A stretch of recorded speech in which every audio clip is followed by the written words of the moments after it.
Hello guys, this is Go Dench boy. And as you can tell by the screen, this is the start of my career mode.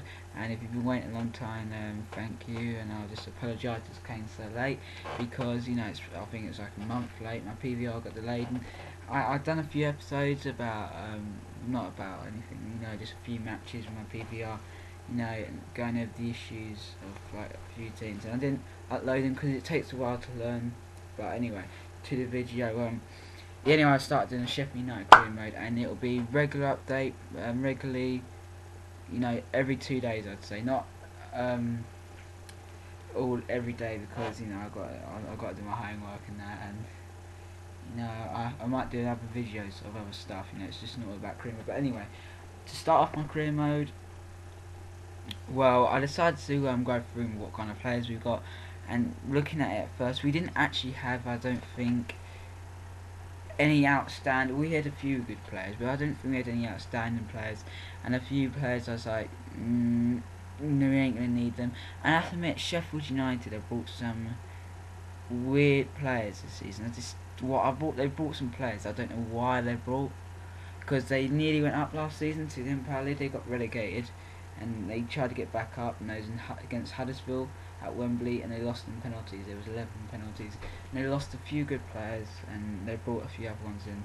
But anyway, this is like a road to recovery. I plan to take Sheffield United all the way up to the Premier League and make them not a regular Champions League football team, just a team that will always stay in the Premier League. A team that finishes like 10th, 9th. And then once I've done that, I'm gonna lead to another club. So I'm just trying once I've achieved it, I don't think I can achieve anything else there. And what I've started off doing, if you're looking at the screen, I've started shortlisting free agents because they're a lot cheaper than buying players. Just to get a few bargains, sell them for profits the next season. And my team definitely needs some transfers to strengthening up the team and the depth, because when I looked at the team, we had a lack of midfielders. We did on the bench. We had like 4 strikers, 1 midfielder, 1 defender, 1 goalie. So I realised we had to get a few in, and there's some few good free agents. And I just like to say, guys, if you think this, you see some 17-year-olds and they're rated like 64 on free agents, like, I'll get them go up to 80. They don't really. They actually go up to around about 69, 70 free agents. They don't actually grow that much. So what I do is just buy them and sell them in the next transfer window, because they've still got good value then.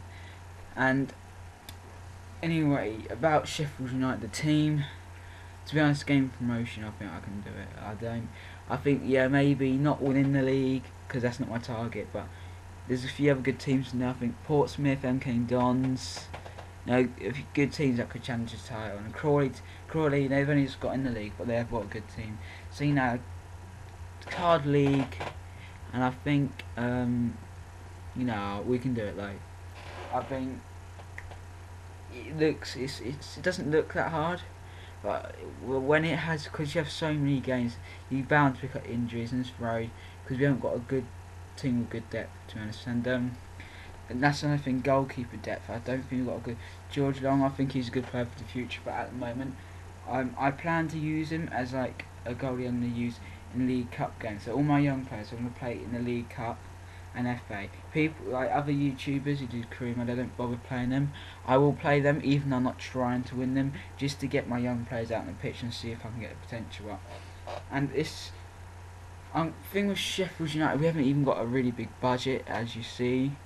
They are an Empire League 1 team, so they ain't the richest team, but they have got a good team, to be honest. Good enough to be in another league, but the depth of the team is just not good enough. And I come to this part. I was just simming dates, and I just thought, you know what, I'm gonna have to make a move for a player soon, because I just felt like because I was planning to get an offer instead of playing and bring one in first. But I was like, get a free agent in this, make the team a bit stronger before the first friendlies, because I just felt, what if I forget? And also, I could just tell we needed a new, fresh player in the team, which we didn't really have. And I went to the budget, and as you can tell, we have. I took it down to 1 million, and 16k on wages, you know, and I just started to look on listed players, and anyone's like, why are you getting listed players rubbish? Yes, they are actually good players. I think there are some rubbish players in there if you're a Premier League team, but for an Empire League 1 team, there's some good players you can put in your team. And I was having a look, and I couldn't see anyone I really thought was that amazing. Like, you know, free agents, the reason they're going up there is because the club don't want them, and not a lot of these players actually get brought. But the thing with it, getting free agent and listed players, they're really easier to sign than buying normal players if you're in an Empire League 1 team, because the players want to go. If the team doesn't want to keep them, they'll want to go as well. And there's this guy I tried to get from Paris. You know, he's only rated 66, and if I offer him 500,000, and he's worth 700,000, and I felt, you know, if they want to get rid of him, they'll let him go for left because they don't want him. And it's PSG. I mean, are they going to keep him?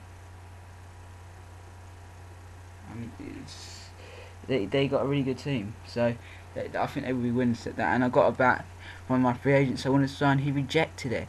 I offered him an important first team player, and he wanted a bigger role, so I put him to crucial. And you know, a lot of players, if they come to a third division team, they're going to want to play every game because, you know, because these two players probably, and with these two players here, like the guy I'm trying to get from PSG, and the free agent, they're pretty, like, you know, if they give me regular football, I'll join, and an extra couple £1,000 in their contract because they're good players. Anyway, that's what I think, but you know, it might not be true to this, but it looks like we signed our free agent, our first signing at Sheffield United, and I thought, no, I think he could be a key player this season. He's got some good stats, and he's quite young. He's in his prime really, so I think, you know, he could grow a good potential. And I planned not to keep him for the whole career. I'd probably sell him on. He's 24, quite young. I was just going through, and there's a good guy who's 31. He was a captain, but I just took him off because 31-year-olds normally decrease. They do, so there's no real reason playing him if he ain't going to play well, and it's going to get worse. And we sim to our first match. It's very near. I will not be playing any of the friendlies because I don't think anyone else actually does play friendlies. Few people do, but most people don't. I don't really want to. And another rejection on the contract. It seems like every player wants to be an important or crucial player in FIFA, which I find it's really hard because some people join clubs being rotational players, and they're alright with that. But in FIFA 13, it just does not happen. You cannot sign those kind of players unless you're like Barcelona, because if you're a top team, I think it's easier to sign players. They're more likely to jump for lesser wage or lesser roles. But if you're a team like Sheffield United, you've got to offer them everything you got just to drag them to the club. I think FIFA got to make it a bit easier. I know it was ridiculous season FIFA 12 to sign players because you'd hear like a big transfer happen every day, but it's a bit hard, I think, to get players if you're a club like Sheffield United. But then again, it's very realistic. And our first game, I'll be simming. Let's see how we do. And 2-2. Oh, that's not too good. Because there was one man down. But anyway, I wasn't playing with it. But well, who say I would do any better? But that, and we're also letting out one of our young players. I think it's got good potential. And that will wrap up the episode. I'll have another episode pretty loaded up today, just to give you a bit of gameplay, because there's not been any gameplay in this one. It's a bit boring just hearing me talk. And thank you for watching. Goodbye. This is Game Let's Go Dench Boy. Oh yeah, by the way, please like, subscribe, and comment what you think of the career mode.